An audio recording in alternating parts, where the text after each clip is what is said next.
guys, happy Tip Tuesday. Today I'm going to show you how to do a photo stitch using both Adobe Lightroom and Photoshop. This is really useful if you want to do like a panoramic of a scene, and maybe like you can see this gorgeous landscape and you want to include loads of different things in there, but your camera's only so wide, you can't fit it all in, so you can merge all those different shots together and create this gorgeous panoramic. It's also great if you have like perhaps a big archway and you don't want to have too much distortion in there. Perhaps you want to keep that door frame or that window frame nice and straight, and you want to keep that nice shallow depth of field as well. This technique is really useful for all those things, and it's something that I employ in my work loads.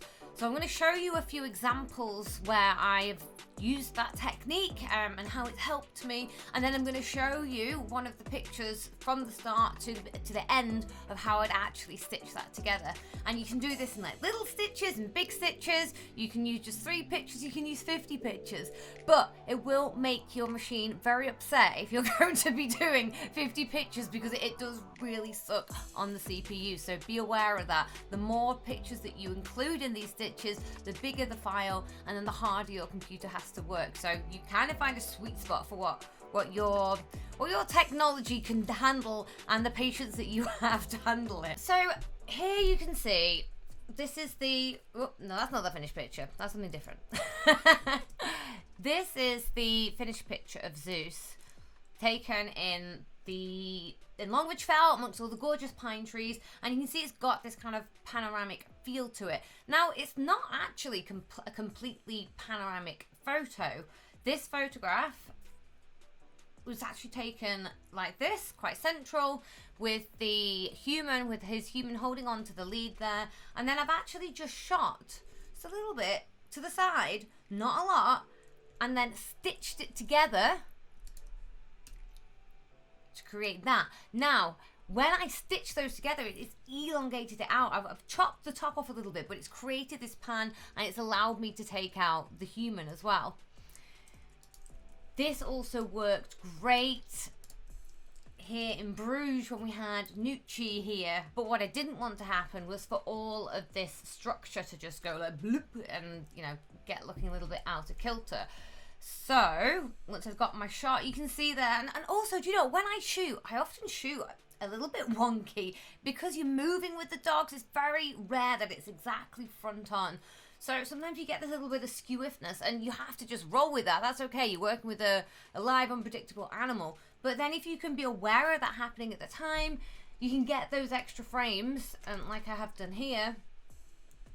So I've got my blank shot with nobody in, and then just shot around a little bit, like shot up just a little bit, sorry. So they've got the top of that building in.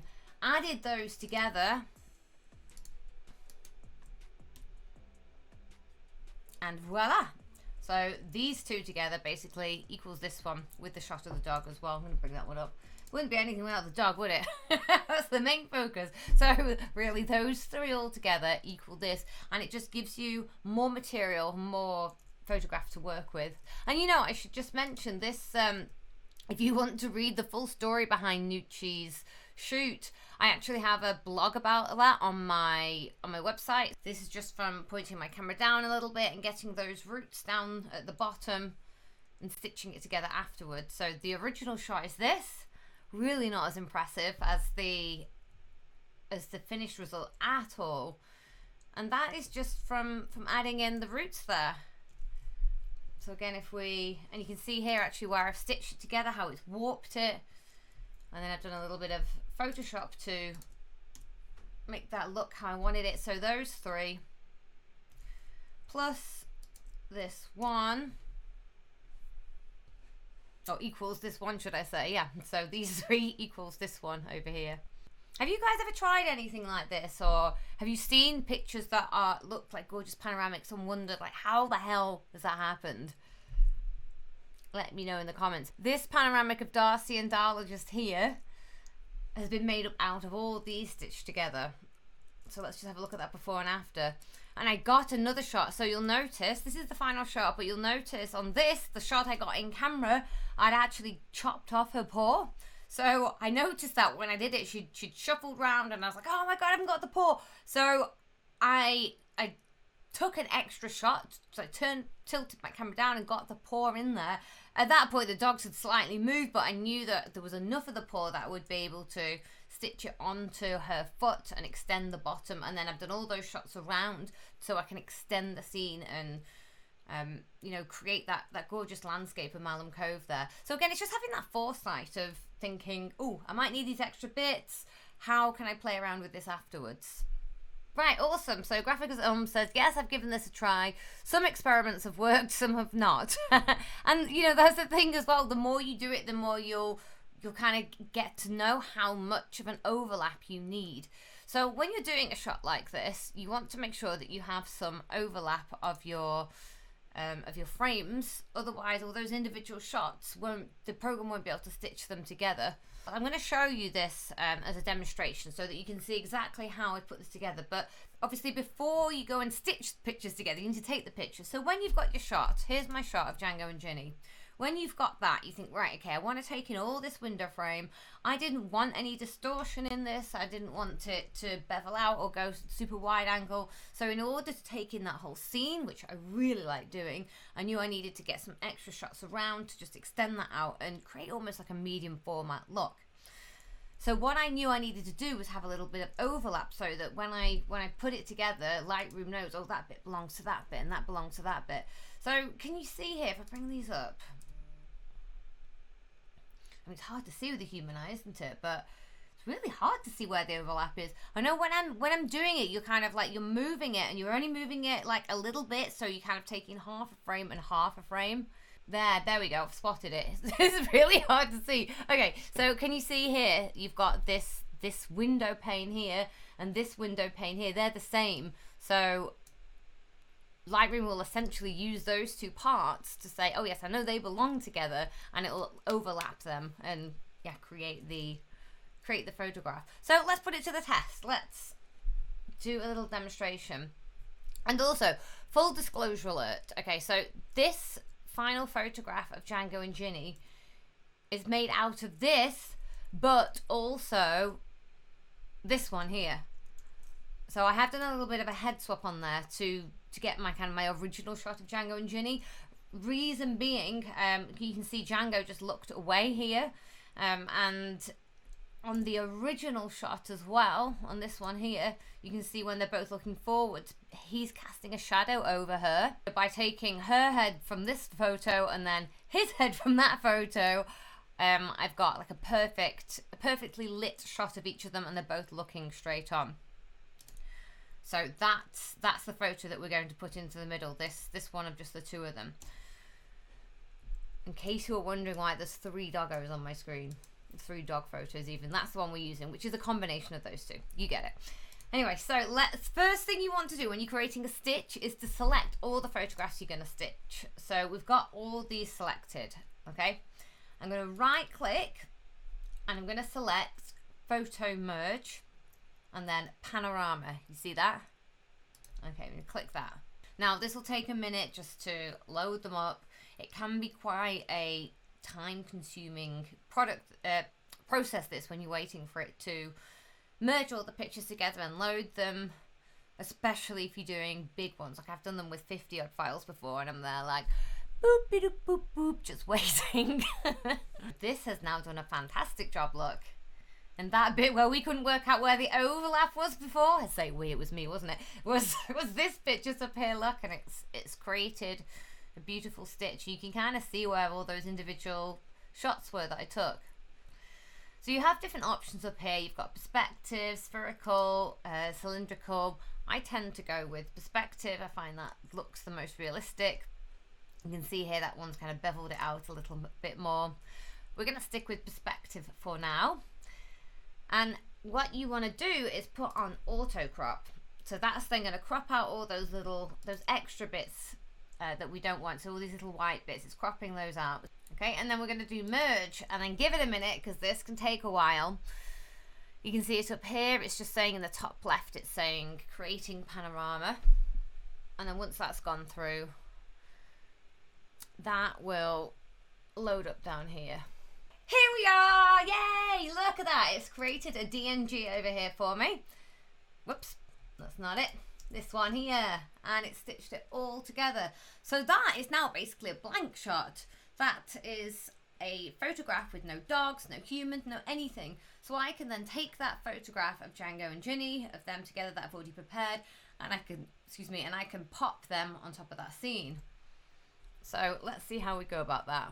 So we take that, those two layers, I've hit shift whilst I've clicked each of them, and then right click, edit in layers in Photoshop, okay? That very bottom one just there. And then again, we just have to wait a while for it to do its thing. How many images made this composite? 1, 2, 3, 4, 5, 6. So 6 made the background, and then we've had 2 that have made up the dogs. So technically 8 altogether. But you can do it with as many or as little as you like. You know, you can just have the one like that one I showed you before, where I was just like using a tiny slice and then cropping off the top just to extend the canvas a little bit. Bobek Deer Photography says, very different question, maybe for another Tip Tuesday. I'm wanting to include some urban sessions and I'm planning some tryout shoots, but I'm often struggling to compose the duck in the scene. Yeah, so composing in an urban environment definitely is more challenging, it's much busier, and you know, there's more elements to consider.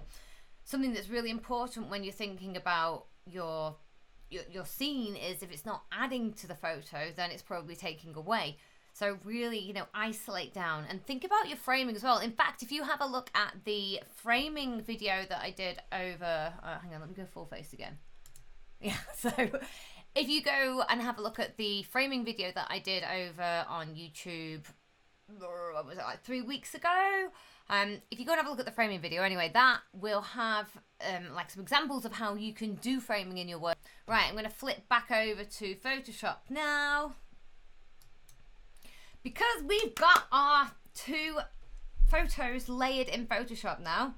So you can see here, this one on the top here is our lovely Django and Ginny, and then you've got that background just at the bottom here. What you want to do whenever you're doing something like this is you really want your dog to be on the bottom level.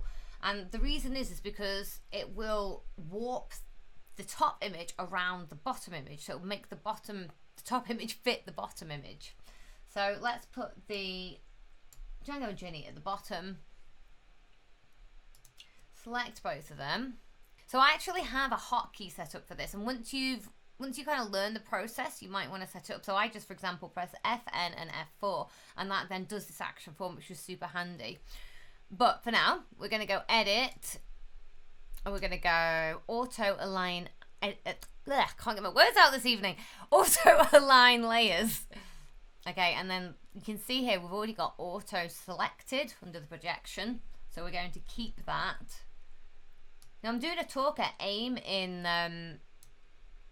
AIM, by the way, is the Animal Image Makers Conference over in Minneapolis in April. And some of the feedback I've had from my talkers is at the moment is that I need to slow down. It's okay to breathe, Cat. So I'm trying to be conscious about talking slower. Once you've done that, press OK. Oh. Okay, right. Interestingly, this says we don't have enough overlap. Okay, so let's have a look. Yeah, I mean, I would have thought it would here. It's obviously perhaps as well because of the shallow depth of field, and this is quite different. So normally that would line it up. In this case, it actually hasn't. Okay, so if that had lined it up, then great. You can skip over this next step I'm about to show you and go on to the step after. But because we haven't actually been able to do this automatically, we're gonna have to do it manually, the old-fashioned way. So the best thing to do is to when you're trying to line it up manually, is to just bring the opacity down a little bit, and then you can see how you can kind of see the bokeh and the picture ghosting behind. So I've brought my dog picture back onto the top layer again, and I'm looking for elements that I can just marry up.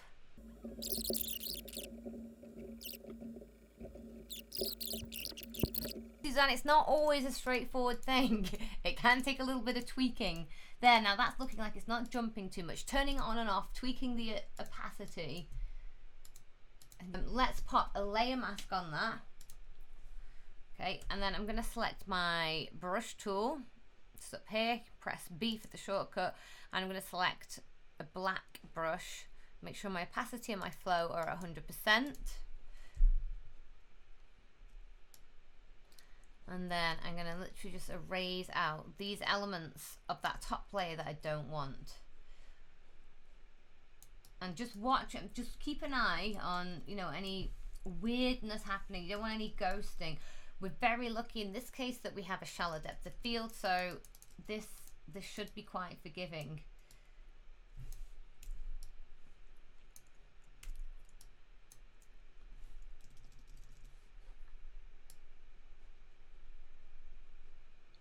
Okay, I'm just using a big brush there to feather it, and then I'm going to go back to my white brush and just pop those bits back in. Okay, I'm doing this very roughly. You know, if you're doing this properly and finessing, you might want to zoom in and just go over that a little bit. But then same, we'll take the leash out here. And then I've just got to do these finishing touches, taking out the lead out of Ginny's neck here. And there you go. Once that's polished up and edited, you can see how that is then, that's the basis for that photograph. You've got the panoramic there, all of that scene behind them. Let's go have a look at that final photo. And that is how you do it. Now on this final photograph, I've obviously tweaked the colours, I've done more Photoshop in there, sparkled up the eyes, cleaned up the fur, taken out that little bit of the leash as well, and I've extended the bottom of the table just here so it runs off the edge of the frame.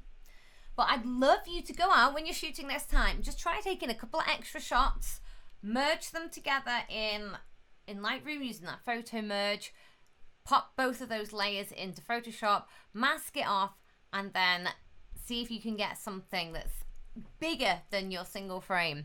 Maya the Vizsla says, do you use the back button focus for such photo shoots?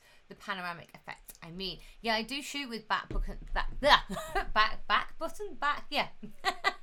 Yes, I do shoot with back button focus. I use that when I shoot all the time. I find it's really good when you're working with moving subjects and, you know, their eyes are moving back and forth and they're left, right and everywhere. Action shots it's really good for, and this kind of scenario as well. So you can, when with the back button focus, if you don't know, you're focusing with a button on the back rather than your shutter release. So you press it to focus, and then when you release that button, that focus is locked, it stays in that spot, so it will still be focused on the eyes. Then when I'm shooting around, the camera's not focusing on the background when I'm getting those blank shots, so that those extra plates are also going to have the same shallow depth of field as if it was actually focused on the dogs in the foreground.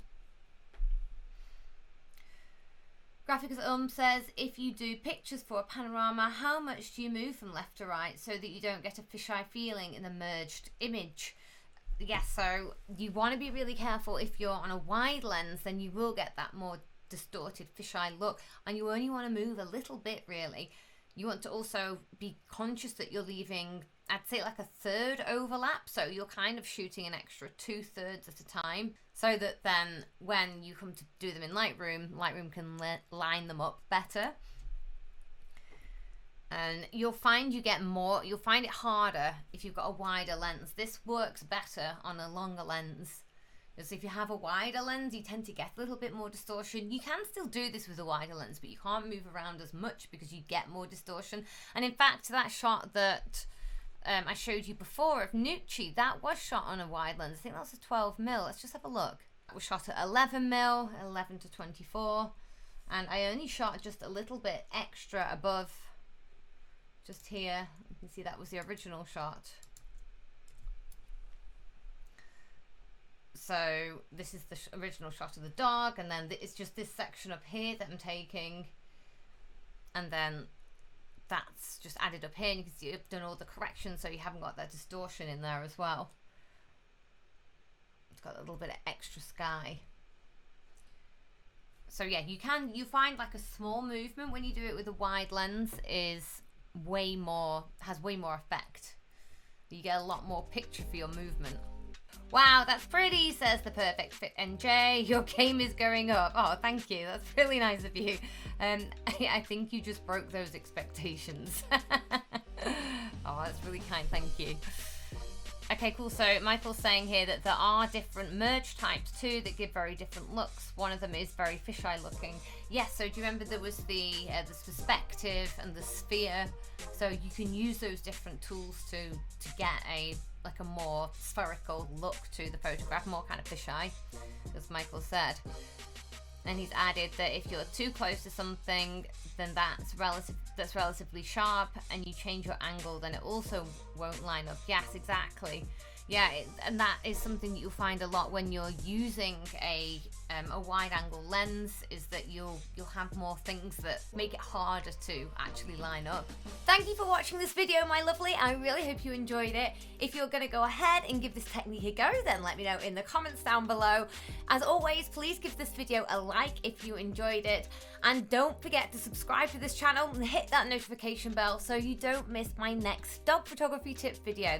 I'll see you next time. Take care and be kind to each other. Bye.